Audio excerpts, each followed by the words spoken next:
Get the last laugh this morning, but who knows? Baker may rebound and have a huge year, but they'll lay it out there. They'll tell you what they think. And joining us via the Coward Global Satellite Network is Sam Monson, NFL analyst, PFF, NFL show as well. So let's go to the college thing. I think to be a number one pick, Sam, I like special. I look at Tua, freshman, called on in the national championship game.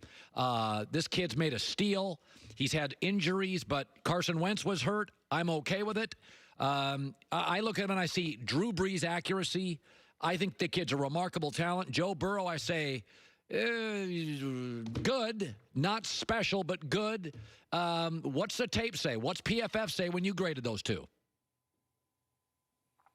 I mean, I think the tape says it's with you on Tua. I think Tua is a fantastic prospect, and really the only concern with him was the devastating injury. So if he checks out medically, I think he's absolutely a guy that deserves to go at the top of this draft. Where we differ a little bit is that the tape also says that Joe Burrow is special. He has the highest single-season grade we've ever given a college prospect since we've been grading. That goes back to 2014. The only concern we really have with Burrow is we've only really seen it for 1 year. And of course, you can sort of look at the fact that he had some help. He did it, with a good receiving core. Offensive coordinator was a big thing in his favor. But his accuracy was special as well. If you look at his, adjusted completion percentage, so take out throwaways, take out drops by receivers, try and sort of dial it down a little bit more to just the quarterback, his adjusted completion percentage last year was over 80%. That's a Drew Brees level number, and it's a few percentage points higher than Tua's. So I think that Joe Burrow has the chance to be a special prospect and,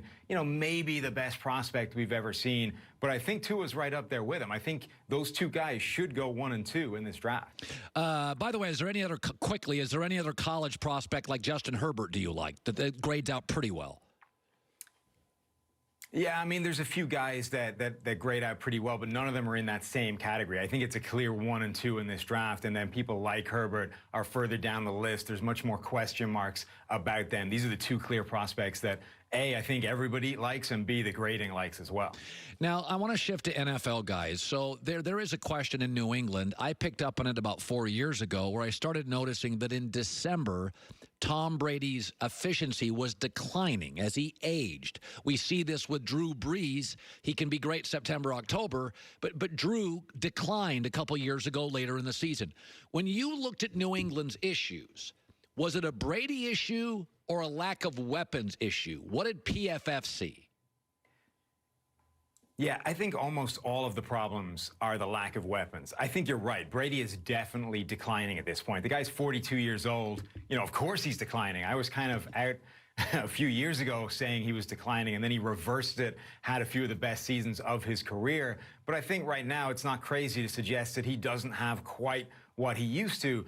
But when you look at his numbers and you start looking at the problems in New England this past season, it really is just that nobody was able to get open. You had Julian Edelman, who was still doing a good job, but once teams figured out they could just bracket cover Edelman, nobody else was able to get open on a consistent basis. You look at the PFF grades, the only guys with a decent receiving grade were Antonio Brown, who lasted 1 game, were James White, who's a running back, and Landon Roberts had the next best grade, and he's a linebacker that moonlighted as a fullback and had 1 catch.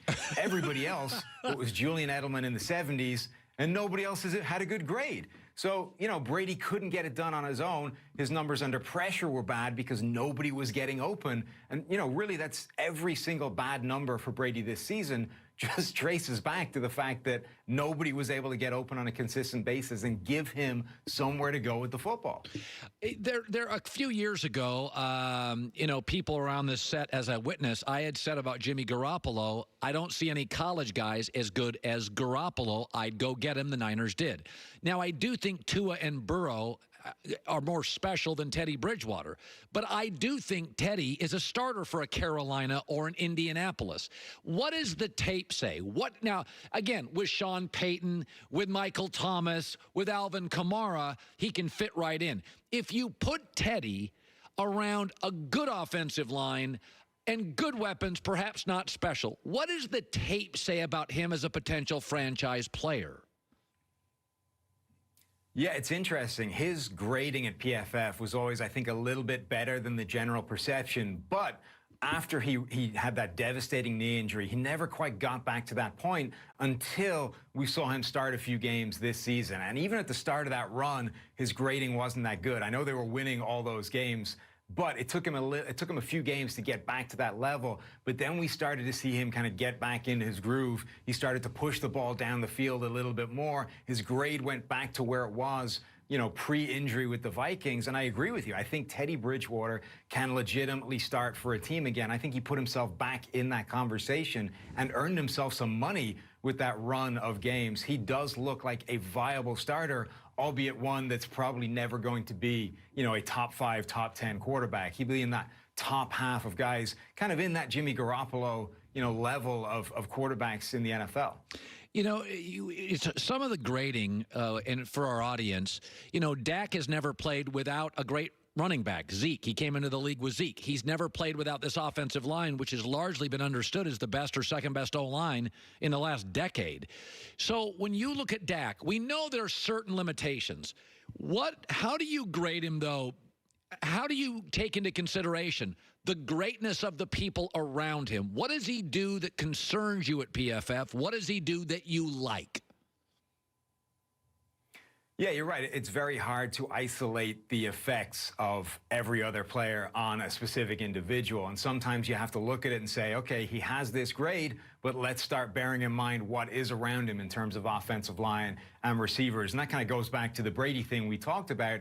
You know, his grade is influenced by the fact that these receivers just weren't getting open, as are the grades of the offensive linemen, because he has to hold the ball longer. So you're right, Dak has definitely benefited from the fact that that offensive line has been great, and they have added receiving weapons and a run game to him. So I think the Cowboys have to bear all that in mind and understand that he isn't in this, you know, level of a top 5 NFL quarterback, even if sometimes his statistics suggest that he can get there. He is helped by everybody else, and they also know that anybody else they bring into that situation will also be helped by all those additional talented players on this offense as well. So, you know, Dak does grade extremely well. He has been pretty good at, you know, most facets of the game, but they have to understand that this is being aided and at least start looking at the possibility of somebody else being able to do a similar job, if not quite as well.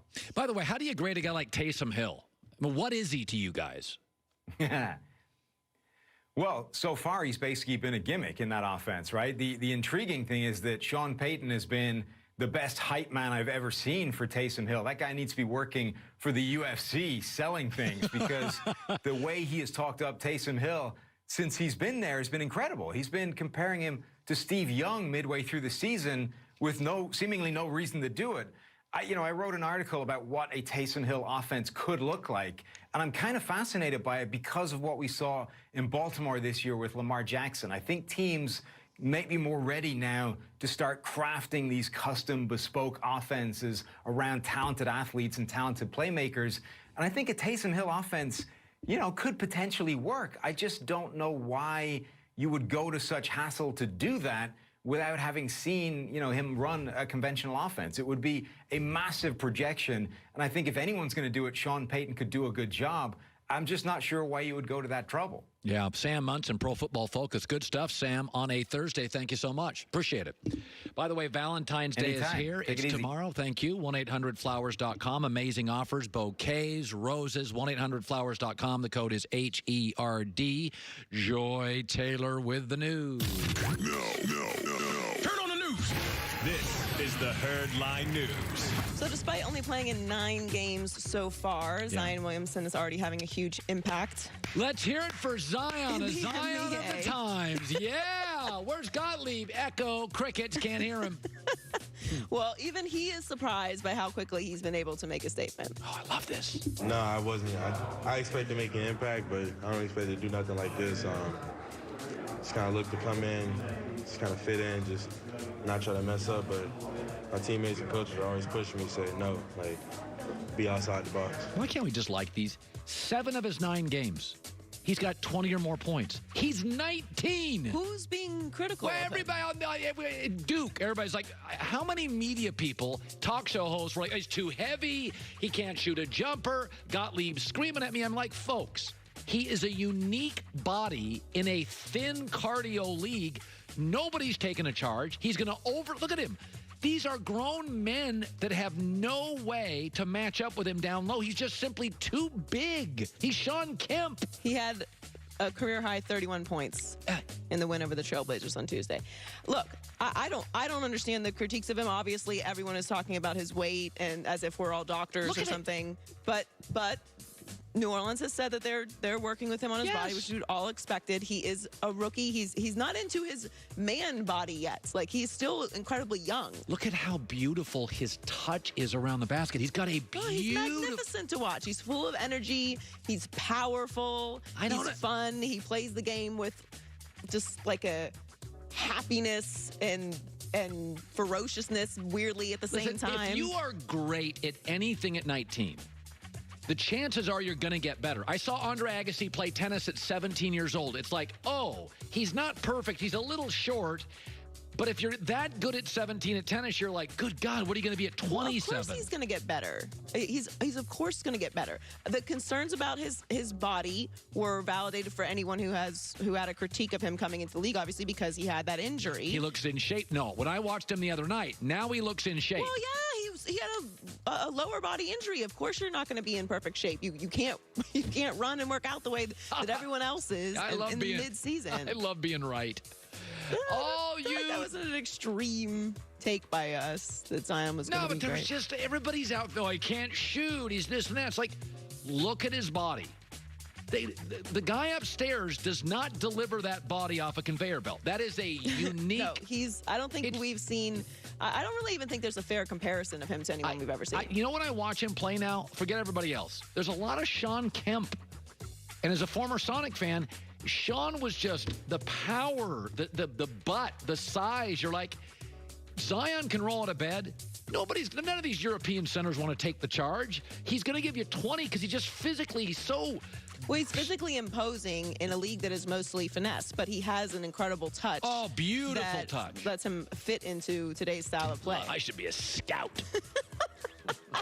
So, speaking of scouting, Bucky Brooks released his top draft prospects by position. And for quarterbacks, he listed Tua ahead of Joe Burrow at number 1, which I know you love. Where is Joe Burrow? Isn't he supposed to come on the show? Where is Joe Burrow? Who's booking Joe Burrow? Joe Burrow, by the way. Come on the show. I think you should go number 1 overall. Colin doesn't. Patrick Mahomes came on the show. Look what happened. Super Bowl MVP, Super Bowl winner. Boom. So Bucky has Burrow second, followed by Justin Herbert, Jordan Love from Utah State, and Jacob Eason from Washington.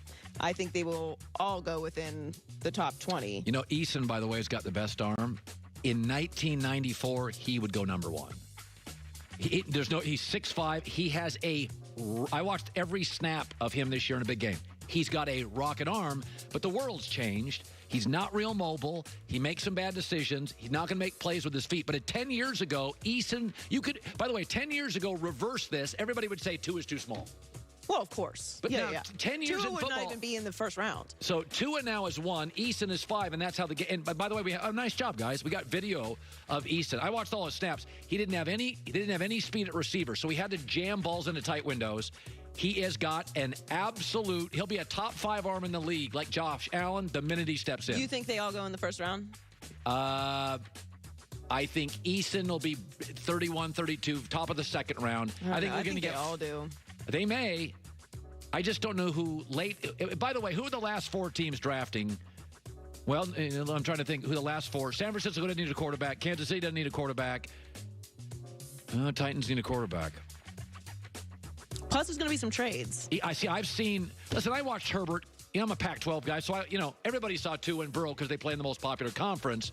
Eason is going to get drafted probably top 2nd. He has now you got to remember with Eason, he was well coached and threw some bad picks, but they didn't have any speed at receiver, so he had to jam balls into spots. But for those guys, I want to see what their upside is. Like, what is their base? Because you know that it's going to be taken to the next level, depending on obviously where they go in the league. So, I mean, we talk about guys all the time. Dak, Russell Wilson, Aaron Rodgers. Eason reminds me of Flacco.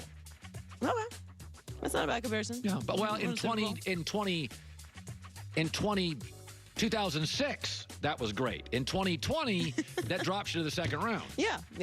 So finally, Tom Brady's future is still up in the air as free agency approaches, and his former teammate Christian Fourier thinks that Brady and the Patriots are going to go their separate ways. Wow. I believe the Patriots are 100% done. I think the Patriots are okay and ready to move on. They know Brady's not coming back. There is going to be this, it's not our fault, fans. They know Brady's not coming back. What's the plan if Brady doesn't come back? Is there a plan? Jarrett Stidham, That's the plan? Andy Dalton. That's the plan? Yeah, I think they'd go out and get. I could say with some certainty Andy Dalton will get a phone call. Look, it's the same position I am in with Dak. Like, you can say all you want about, like, we're not sure if we want to pay Brady that money or we don't want to pay Dak that money. What is the plan? Here's the thing. If Belichick told Tom privately today, I'm going, because the Cowboys are going to franchise tag Amari Cooper. If today Belichick said, I'm going to go pay for A.J. Green, Tom would be there. Tom Brady would re-sign this morning if he had a shirt, and there's no question in my. If he said today, I'm going to sign Greg Olsen tomorrow, and I'm going to go get A.J. Green, Brady would sign. Brady's what concern am I missing? Is there like, is it a thing in New England where we're just trying to like prove we don't have to win with superstars? Is that what it is? Well, they don't draft particularly well at wide receiver, so Right, they've we know tried. that. But like free agents, like what is the thing that everyone's trying to prove there? I don't get it. Like, don't you want talent? Well, they rolled the dice on A, B, and it went backwards. So let's give them credit. They did have the guy, and the guy went crazy. Okay, I mean, I think some of us could have seen that coming. Yeah, well, I mean, but they rolled the dice. So what New England's telling Brady is, we went and got two guys for you. We went and got you Flash Gordon. We went and got you AB. Don't tell us we don't get you guys. Okay, but I mean, what is that? Like, what do you mean? Greg Olsen is not Antonio Brown and No, Josh Gordon. but they have no. AJ Green is not that. Well, AJ Green's no, but I think he's pretty good. AJ Green is great. He's a great pro. Shows up on consistent. time. There's not even a comparison to those situations. Those were high-risk situations. And obviously we were rooting for both of them, but like that's not the same situation. I don't understand what is the deal with not wanting to bring in high-profile talent? Like, are you just trying to prove that you can win Super Bowls without it? I don't think.